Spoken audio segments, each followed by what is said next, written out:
Today we're going to take an actuator out of a 2014 Toyota 4Runner, take it apart and replace the motor. Front door lock's not working. Now, to remove the door, you got a little screw there. You got one inside of here.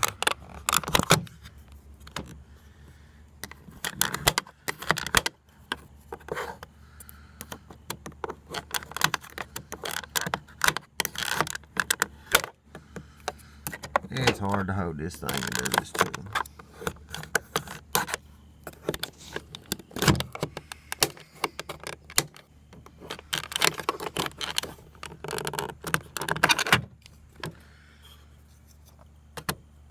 Okay. Now you got a screw behind there. And you have a screw right here. Okay. Now, they're all 3 4-way screws. Pause while I take these off. I have nobody else helping me. Okay, when taking the screws out, just remember the silver one goes where the door handle is. The other 2 are the same. Next thing is remove this. It has to come off.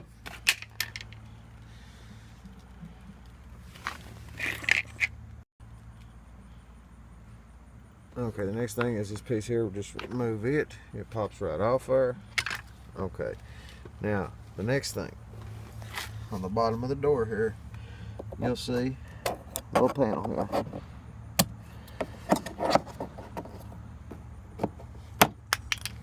Okay, drop it out. All you gotta do then is get your hands in there and pull the door out. It's all got fasteners from here. Let me do this and I'll be right back. Now, once you get all the clips loose, you'll need to grab hold of the door, pick it up like this, and pull it up with 2 hands. And when you do, it breaks it loose from there. Right like that.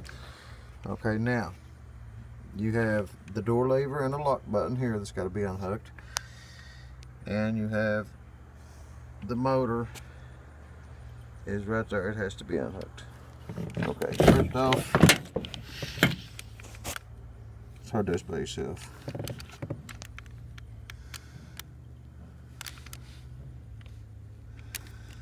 Okay, you pop these out. Once you get them out of there, turn around, they come straight out. Green's on the bottom, pull it up. There you go. They're unhooked from the door. Now your door panel. Now you have this right here that has to be unhooked. There you go.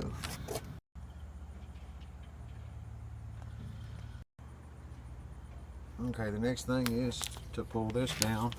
It's real sticky. So if it ain't hot out, it's hard to get off. But you gotta get it down. Whatever you gotta do, you gotta do. It has to come. Sometimes it rips, sometimes it don't. But it has to come off. It has to come down in order to get it out.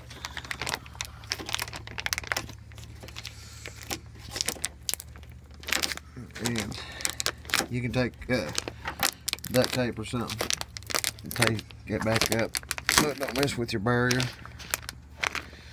That's up to you. You don't have to, but it could let some road noise in. Okay, next thing is this.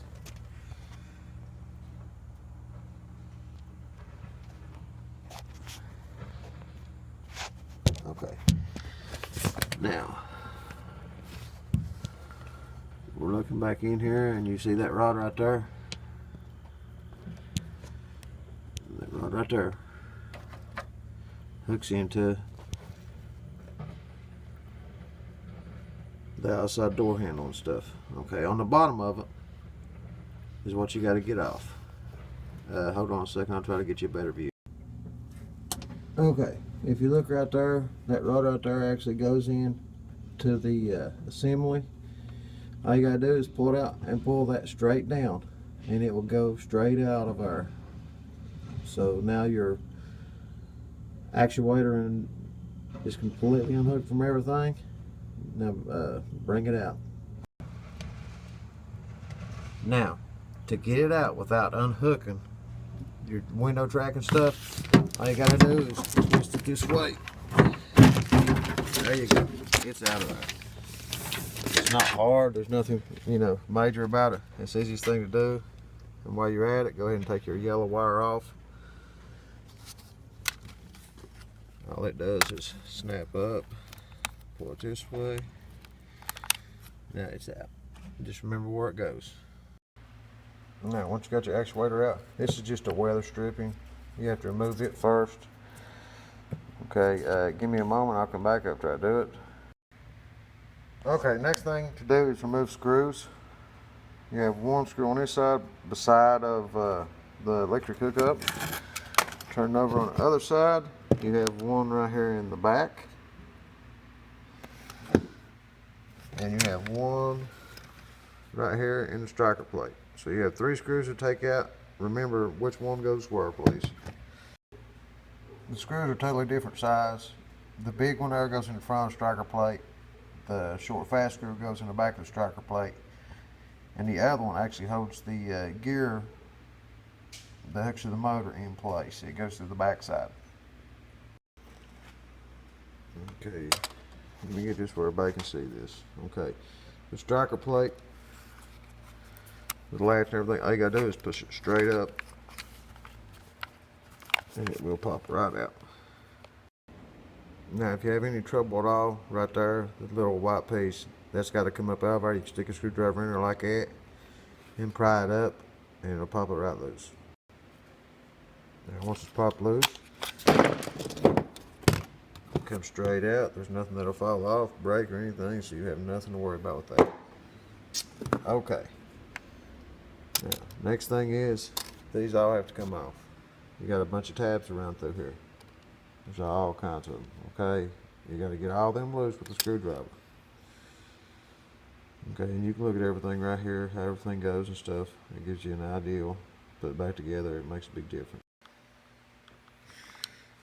Okay, on the back side of this, you see right there where your cable is. If you turn over on the back side, you got 2 holes there. That's where the snaps are, the hoses together. Just put your little screwdriver in there and snap it up. And there you go. If you don't do that, you can't open it up. It's got to be open. You have a little cover on one of the ends. It's got to come off too. You can see it there, and on the other side too. Now with the top taken off, there's what you got. There's your motor. Just take a little screwdriver and pop it out. And when you put the other back together, this right here, it's got a it goes right in there. You have to remember it when you put it together and watch it close. Okay, and you can just take a screwdriver, put it in here,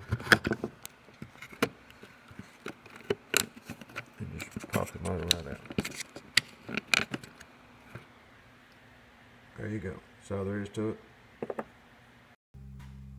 Okay, I actually got the long shaft. Here's a short shaft. I took a file and sanded it down and I'm getting ready to cut it off to see if I can make it work in it.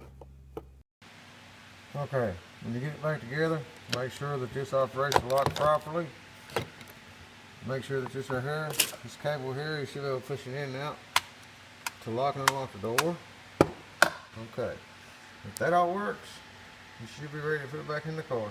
Everything goes in reverse order. Okay, all you gotta do now is put your screws in it, the little cover back on the edge, throw it back in the vehicle, just reverse order. Thank you.